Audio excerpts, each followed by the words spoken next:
শ্বশুর বাড়িতে মেয়েদেরকে কাজ করতে হয়, এটা নিয়ে মেয়েদের কোনো দুঃখ নেই, কারণ তারা ভালো করেই জানে পরের বাড়িতে তাদেরকে কেউ ফ্রিতে খাওয়াবে না, তাদেরকে কাজ করেই খেতে হবে। কিন্তু দুঃখটা কোথায় জানেন? তারা সারাদিন কাজ করানোর পরেও বলবে আমাদের বাড়িতে এমন কি কাজ আছে, সারাদিন কি করো তুমি?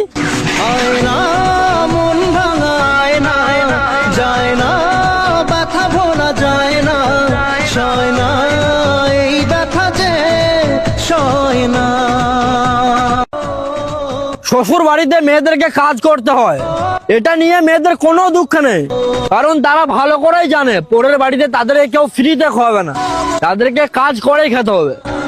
কিন্তু দুঃখটা কোথায় জানেন?